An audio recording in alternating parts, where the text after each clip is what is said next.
Welcome to 805 News. I am your host, Brian Udoff, your political and geographical reporter, and it's my co-host, Michael Carter. I'm your cultural reporter, and today I'll be talking about the Studebaker's new look for 1950. Public reaction is what matters most in the auto industry, and the next look 1950 Studebaker features the company's signature bullet nose design. But the big engineering news was the automatic drive transmission. Automatic drive was superior to most competitive automatics in several ways. First, it was air-cooled, so it did without costly, complex water cooling. Studebaker was the only independent besides Packard to develop its own automatic transmission. Ford Motor Company wanted to buy automatic drive for its line, but Studebaker declined, thus missing a chance to make a serious amount of money. In 1950, Studebaker produced 343,164 cars, the most for any vehicle in Studebaker's long history. By the end of 1950, company employment was up to 25,000. Net sales totaled $477 million. With that, Studebaker could again claim to be America's most successful independent vehicle maker. Time to go on with the show. But first, I'd like to tell you about the very important savings you can make on your new car, thanks to the new low prices announced just a few weeks ago by Studebaker. You know, folks have gone for the new Studebaker in such a big way this year that production has been increased higher than it's ever been before in the history of Studebaker factories. And that's why it's possible for Studebaker to reduce the prices from $86 to $141 a car. Why, the savings on Studebaker's lowest priced car amount to $91.25. Next up, we have the TV. As the price of television sets drop, the number of viewers grow. Perhaps no phenomenon shaped American life in 1950 more than television. At the end of World War II, the television was a toy for only a few thousand wealthy Americans.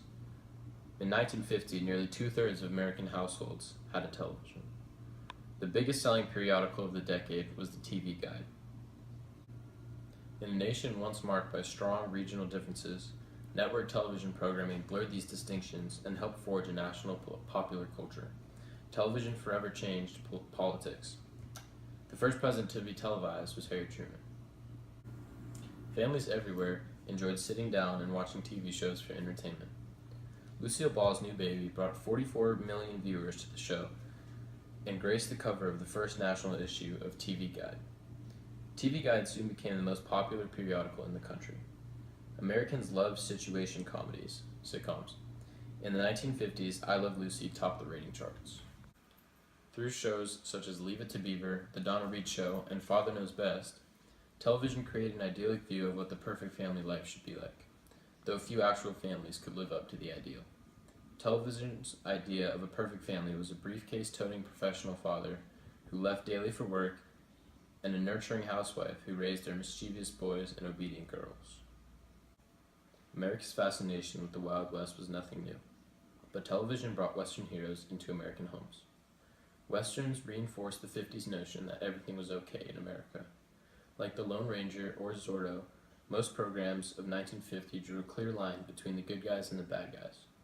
There was very little danger of injury or death, and good always triumphed in the end. Another important component of television was advertisements. With more and more American families owning televisions, manufacturers now had a new way to sell their products, and the television commercial was born. Over 900 companies had bought television broadcast timing for advertising. Television sponsors ranged from greeting cards to automobiles, but perhaps the most advertised product was tobacco. Cartoon characters were common in commercials also. They represented everything from light bulbs to beer. In 1950, Coca-Cola launched its first television ad campaign, using a combination of animation and celebrity endorsement. Television commercials were the leading advertisement medium in America. The life of the American consumer would never be the same. One of the biggest icons of the television industry was actress and sex symbol Marilyn Monroe, whose career took off in Los Angeles, California. She was sensual and at ease before the camera, and her direct sexuality, mingled with beauty, innocence, and her blonde hair, accounted for her popularity with photographers and filmmakers. Her most noticeable roles did not reach the screen until 1950. Monroe transcended the limitations of her image in The Asphalt Jungle and All About Eve. Monroe became one of the most publicized and popular actresses in America. her sexuality and vulnerability proving to be a potent and attractive mixture. She actively involved herself in her own image, making and publicity, turning events from her private life to a professional advantage. Coca-Cola has just released a new commercial featuring Marilyn Monroe. Let's take a look. Coke time. There's nothing like a Coca-Cola, nothing like a Coke. What do you say we have dinner together? Wonderful. Where? Oh, someplace where we don't have to dress, like your apartment. Coke time is anytime, anywhere. It's always time for ice-cold Coca-Cola. I hate a careless man. And with that, I give you to your political and geographical reporter, Brendan Udolph.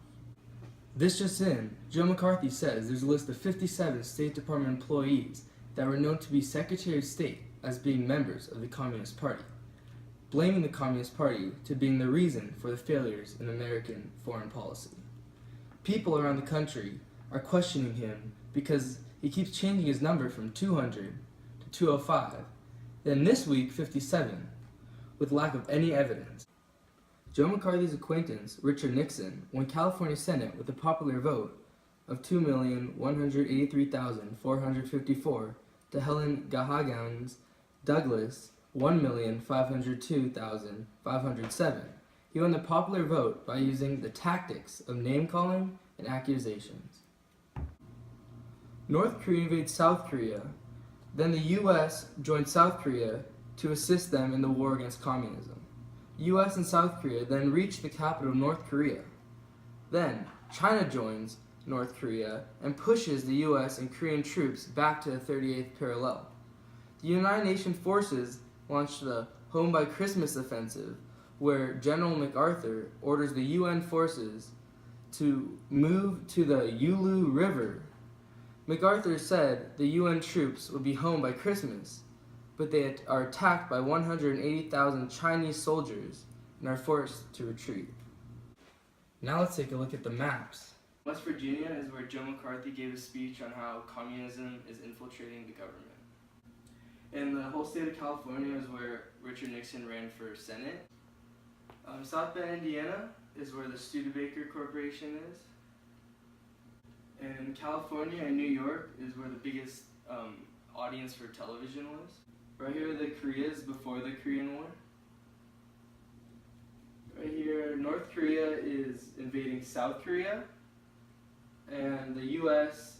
then joined the troops of South Korea and reached North Korea and their capital. Right here, China joins North Korea and they bring it back to the 38th parallel where it all started.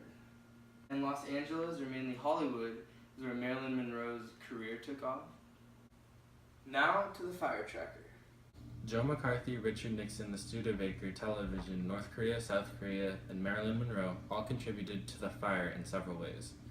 Joe McCarthy's Red Scare contributed to the fire by eliciting fear in the public minds regarding the spread of communism. This similar to current times in that our political climate is targeting Muslims as the feared group that is challenging our democracy.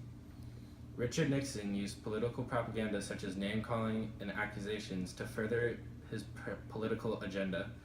One could say that our current president has used similar tactics to persuade the people to vote in his favor and further his plans.